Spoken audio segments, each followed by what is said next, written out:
So do you remember when you fell in love with hip hop? When my cousin used to build turntables. You know what I'm saying? I used to watch him and watch him battle, my brother and them rhyme, seeing all that stuff. Like I was young. They used to sneak me out the crib and my cousin moms used to work at nighttime and sometimes we'll go spend the night at my cousin crib and they used to babysit. And, they wasn't missing no party because they had to babysit me. So they used to take me with them to the party. Wow. And did you grow up doing any other elements before you started rapping, or you just started with a mic? In junior high school, I used to break dance and rap. I was part of a breakdance crew in Williamsburg, not too far from my crib. It was RTR, Rock the Rhythm.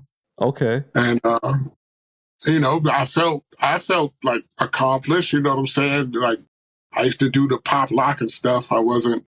It was like a Spanish. It was like a Spanish and black crew, and we used to battle and everything. And that shit seemed like a fight. Like heart used to be racing, scared to death. You don't want to do no nasty moves and get booed. So, Can you still do some of the moves? I could do a fake wave. That's the most that's gonna happen. Everything else is not happening. No, but was you nice enough that you could like spin on your head and everything? No, hell no. You don't look. You stay with the pop rock and the shit, and you know what I'm saying. Do not get on the breakdance floor. You don't do that. No. You don't do that. That is not your forte. So then, at what point did you realize I actually like rapping more than I do breakdancing? I mean, my first rap was when I was about 9 years old. I wrote. That was my first rap. And then, I listened to my cousin play all these tapes. He used to have all the tapes and stuff and hearing all that, like the flashes and, the Kumo D's and everything. So, he had, I don't even know how he got them or where he got them tapes from, but he used to have all of them. And trying to stay up with my brother. Like, I remember back in the days, 12 o'clock used to seem like forever. Or let alone 2 in the morning to try to listen to Mr. Magic. My brother used to, try to find the right station or to try to get it. I used to pass out, man. I was like, nigga, I can't wait for this shit. I'm going to sleep. Do you still remember the rhyme? No. No. Was it like a battle rhyme, or do you remember what kind of rhyme it was? It was... No, I really don't know. All I know, I called some girl a prostitute in the rhyme. That's all I know. So at 9 years old, you already knew what hookers were and everything. Yeah, you from the hood. You know where everything is. Of course you did. Right. So you came through. You had a couple of different rap names before you settled on Illa G, right? It was one, and it was destroyed by Craig G. Because I was going to be Greg G, Greg. And then Craig G came. I was like, it's over. So then it changed. So then after a while, every time I rap, people would say, yo, that's ill. So I just went with Illa G. Dope, man. So you're born in the 70s, right? Yeah. Okay. So around that time, hip hop is being created, right? Hip hop is actually before the 70s. People don't like to acknowledge that, but it depends on who you ask. It's the term hip hop. Maybe the term hip hop was in the 70s, but Flowers was from Farragut. And so, Brooklyn and Queens was doing it from what people say way before it was in the Bronx. The unification of the elements, right, is more in the 70s, but a lot of the elements existed prior to then. Yeah, the groove, because I used to wonder, it made sense once I seen this thing. It was called the Founding Fathers of Hip Hop, and basically a lot of stuff talked about Brooklyn and Queens. You know what I'm saying, with the DJs like Grandmaster Flowers and DJ Charles in Queens, and then it was just the sound crews, and a lot of them. This was 68, 67.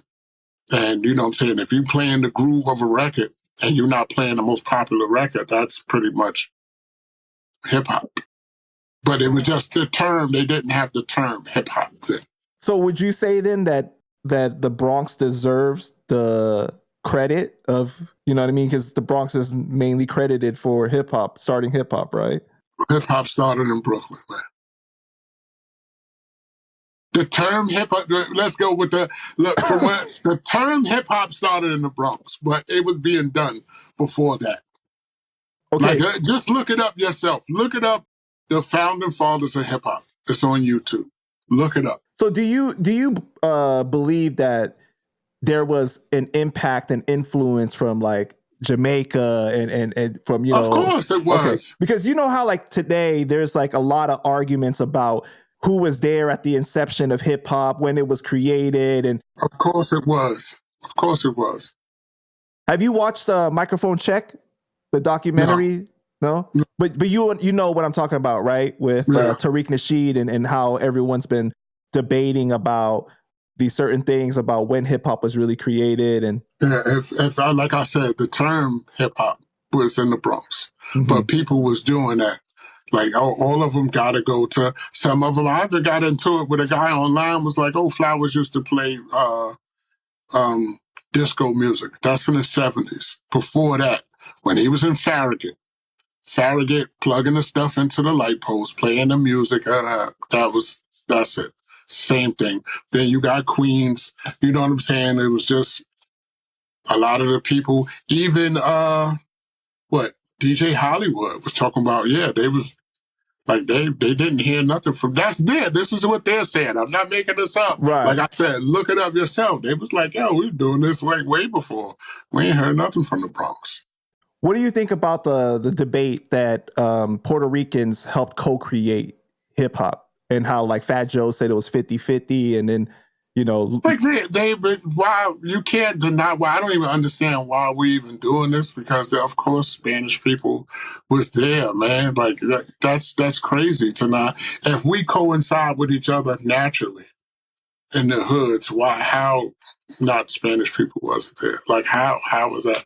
How was they not there? Well, I think that people, they start to debate like, okay, at the inception, like the creation of it versus contributions along the way. Everybody, to me, everybody was there. Like it was a part of, it was a Latin Black thing. It happened. It was different elements to it. They was there. Why was they not there? Yeah, because when I interviewed MC Shan, he said that the Latinos, they dominated certain elements more than others, right? With the graffiti or the breakdancing, maybe not as much with the rapping in the beginning, but he said that a lot of the fashion was coming from the graffiti artists and the breakdancers as well. Yeah, the jean suit, you know how much it was to, like, you know how big that was to have a jean suit back then? Less than you have somebody smart enough to put acrylic and paint on the back of it. Like everybody had all of them each side had a part of it. That's my opinion. Mm-hmm.